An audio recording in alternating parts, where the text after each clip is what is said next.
एक दिन का बात है कि वहाँ के एक जो राजकुमार थे, उस राज के जिस राज में लड़की थी, वहाँ के एक राजकुमार था। वो राजकुमार जा रहा था, शिकार करने को लिए गया। शिकार करने को लिए गया, सुबह सुबह का समय था। सोचा लड़का कि अरे सुबह का समय है, बर के वृक्ष में से एक डाल तोड़ के और हम अगर जो दतमन कर लें तो बहुत अच्छा लगेगा। धोते हैं, वो अपने तेगा से दाल को काटने जा रहे थे।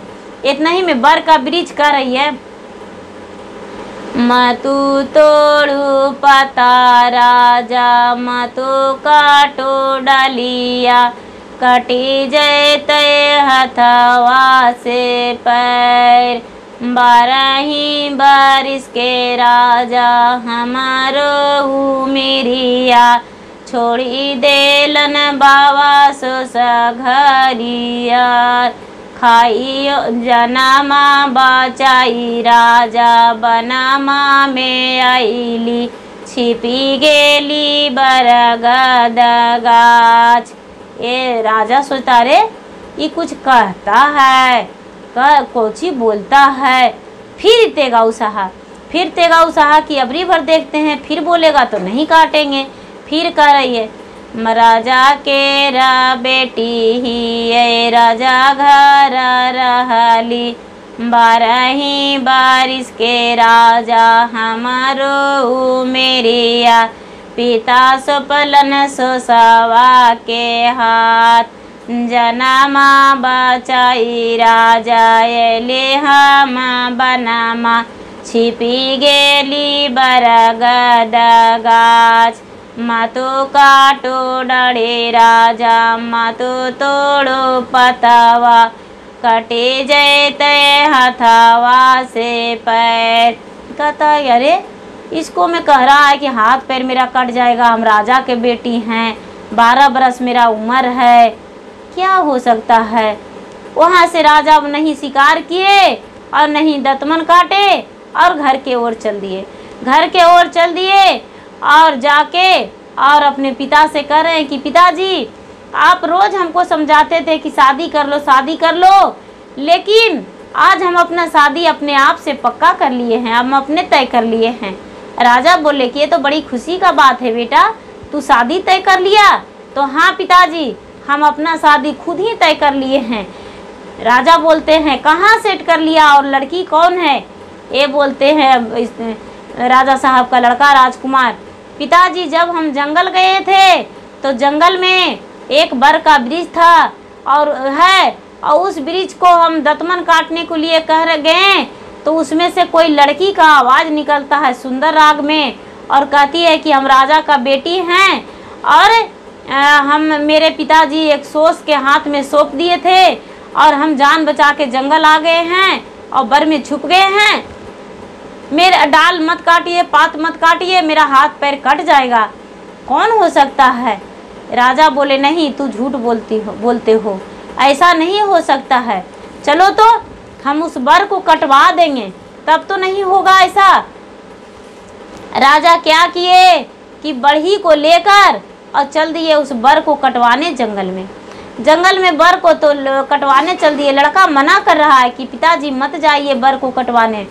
इसके पिता सोच रहे हैं कि अरे बर से जो बोल देगा तो नहीं कटवाएंगे और नहीं बोलेगा तो कटवा देंगे। चलो जंगल में राजा और राजकुमार और इनके बढ़ी जो काटने वाले पेड़ थे वो नौकर चाकर सब गए। तो जैसा ही छेव लगाने को लिए कह रही है, सोच रहा है बढ़ी, तो कह रही है ये लड़की, गोड़ा तोरा परियो बड़ी हथा जो तोरा जोड़ियो, करियो में मिनती तोहार, बरहमाहू जे ही बड़ही राजा जी के बेटिया, बरावा में छुआ ना लगई है, कटी जैते हथवा से कटी जैते पैरावा, फटी जैते सिरवा हमार। ये लड़की कह रही है हाथ पैर कट जाएगा, सिर फट जाएगा, हम एक राजा के बेटी हैं। तो राजा सुना तो बोला आश्चर्य हुआ कि अरे सच में ही बर बोलता है। ये लड़का बोला पिताजी हमको ये बर से शादी करने को लिए आप पूछिए, आप इसे काटिए मत।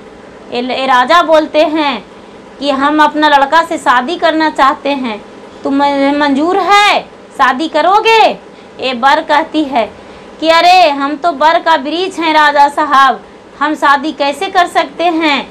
आप अपने बेटे से शादी बर का वृक्ष से कैसे कीजिएगा?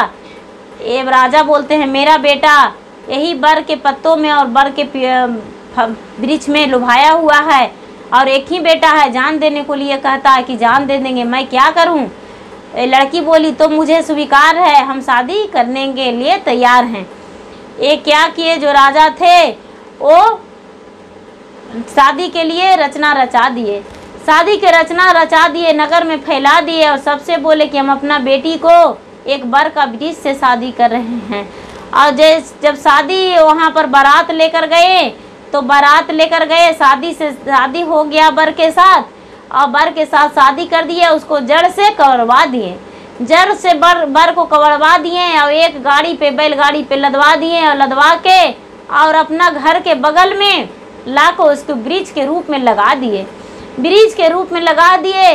और रोज के रोज रानी क्या करती थी, उसके जो राजा के रानी थी, राजकुमार के माँ, और सिंदूर, टिकली, चूड़ी, ऐना, कंघी, सारा सामान सुबह होता था, रात होता था, और बर के वृक्ष के पास रख देती थी। ये लड़की निकल जाती थी और निकल के दुल्हन के रूप में बन जाती थी, और बन के सज धज के और राजा के घर रात में चल जाती थी, राजा के घर रात में चल जाती थी। और राजा के घर में जितना काज था, और झाड़ू पोछा, बर्तन, खाना पीना, जो भी सब काम करके, राजा के कपड़ा धोना, सब कुछ करके, राजकुमार के कपड़ा धो धा के सारा काम निश्चित करके, और यही बर में सुबह से पहले होने से पहले घुस जाती थी। रानी सोचती थी कि मेरे घर दासियाँ भी इतना सवेरे नहीं आती है, मेरा घर में काज कौन करता है, कौन काम कर देता है, इतना सवेरे समझ में नहीं आता है। अपने बेटे से बोली रानी, बेटा देखो ना, जब से तुम्हारा शादी किए हैं तब से किसी नौकरानी का ज़रूरत नहीं पड़ता है, पानी भर के रखा जाता है, अपने भोजन भी रात में उठते हैं सुबह तो बना हुआ रहता है, झाड़ू पोछा बर्तन सब कुछ काम किया हुआ रहता है। बेटा वो कौन कर सकता है, मुझे नहीं पता है, हम क्या कहें, कैसे करें, हमको समझ में नहीं आता है, किसे पता लगाए। ये लड़का बोला कि तो ठीक है माँ, आज रात को हम जागेंगे। और लड़का दरवाजे पर बैठ के और जाग रहा था तो देखा कि बर के वृक्ष में से एक सुंदर लड़की खूबसूरत निकली, और निकल के और राजा के महल में घुस गई, और घुस के और राजा के काम करके, और फिर सुबह हुआ तो फिर वही बर में घुस गई।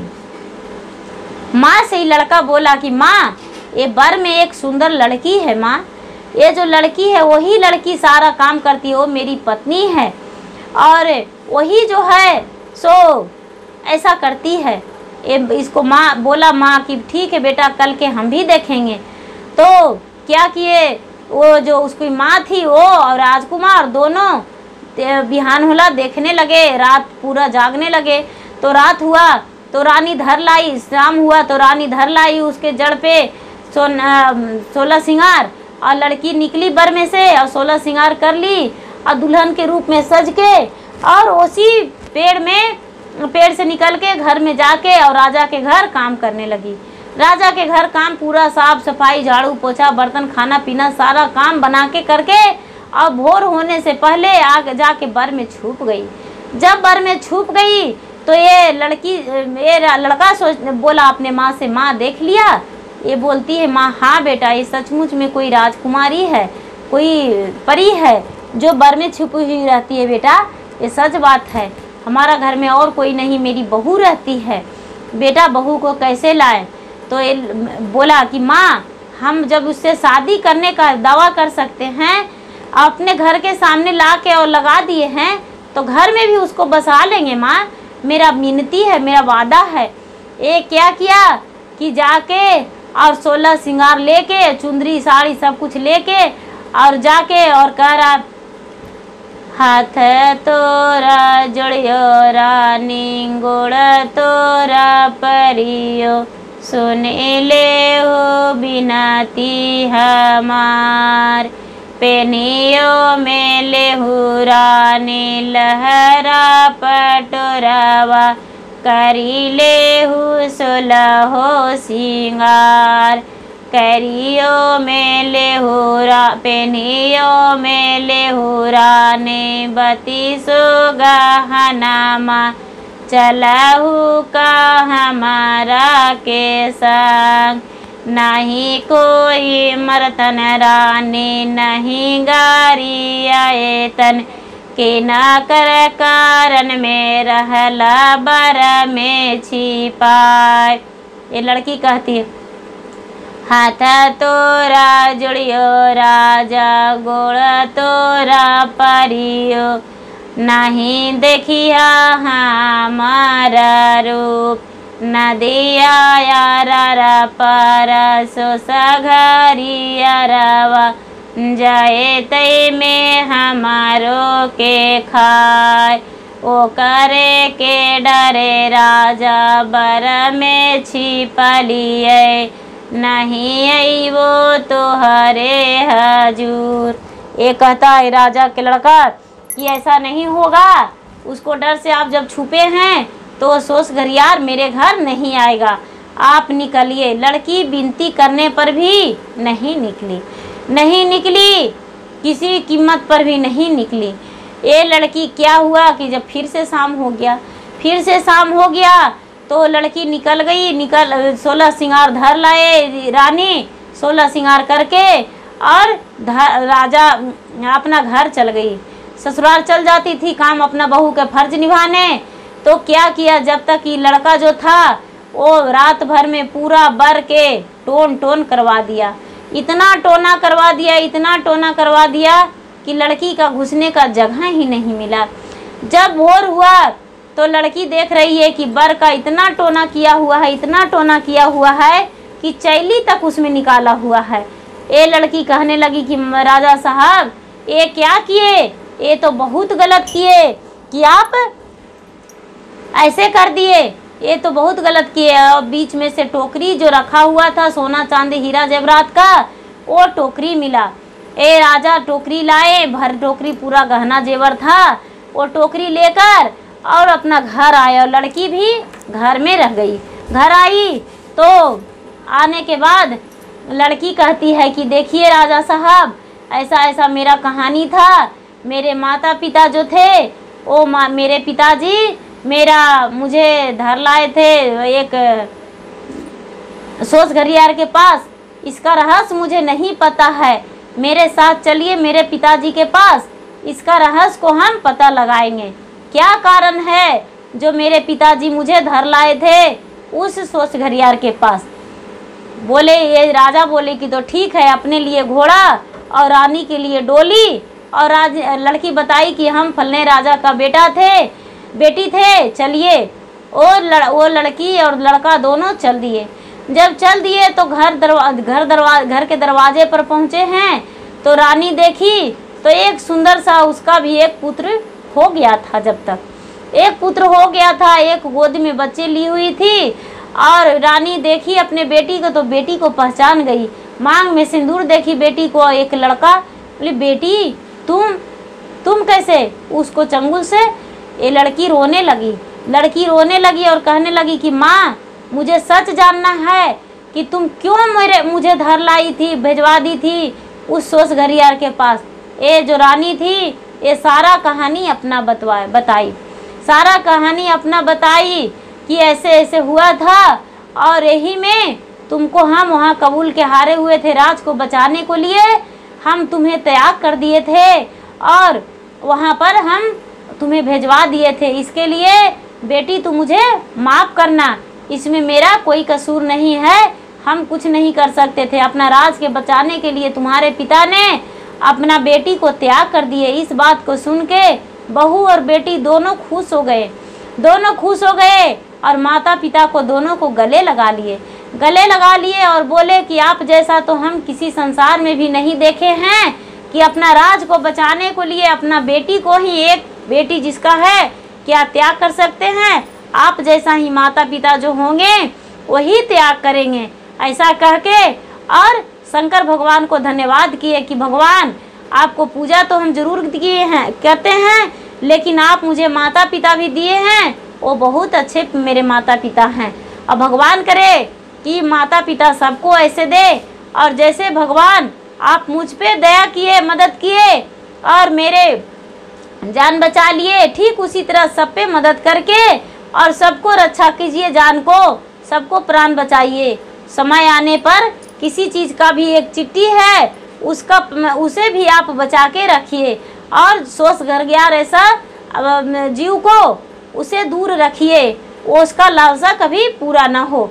ये लड़की बताई अपने माँ से कि माँ, सोच घरियार भी नहीं जानता है कि हम जिंदा हैं, उसे भी हम एक पुतला बना दिए थे मिट्टी को, और वो पुतला को खा गया है, और वो सोच रहा है कि हम उस लड़की को खा गए हैं।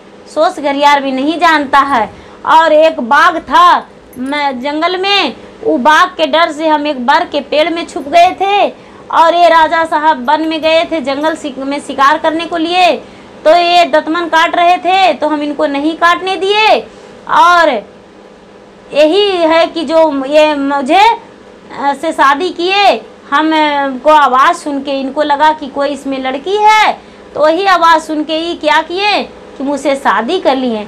और माँ, हम अपना ज़िंदगी इन पे सौंप दिए हैं, और ये मेरे पति हैं, मैं इनका पत्नी हूँ।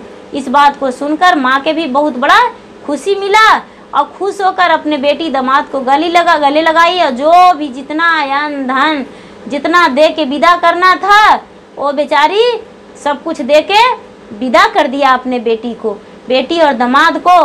बेटी दामाद भी उसको सुखी जीवन बिताने लगे, राजा रानी भी सुखी जीवन बिताने लगे। राजा रानी के भी लड़का लड़की सब कुछ जीवित रह गया शंकर भगवान की कृपा से। यदि शंकर भगवान की पूजा ना करते तो उनका पुत्री एक सोच घरियार के हाथों से नहीं बचती। इसलिए शंकर भगवान को जो सच्चे मन से हृदय से पूजन करते हैं, सच्चे मन से उनका ध्यान करते हैं, जाप करते हैं, उन पे शंकर भगवान बहुत दया करते हैं। गुरु भाई बहन, शंकर भगवान को पूजा पाठ करना ना भूलिए, और शंकर भगवान को जाप करना भी ना भूलिए। उनको पूजन करने से हृदय जो है वो गंगा की तरह पवित्र होता है। जैसे गंगा पवित्र होता है, उसी तरह मन भी पवित्र होता है शंकर भगवान का पूजा करने से। गुरु भाई बहन, मेरा वीडियो अच्छा लगे तो इसे लाइक कीजिए, शेयर कीजिए, सब्सक्राइब कीजिए। धन्यवाद। हर हर महादेव, घर घर महादेव।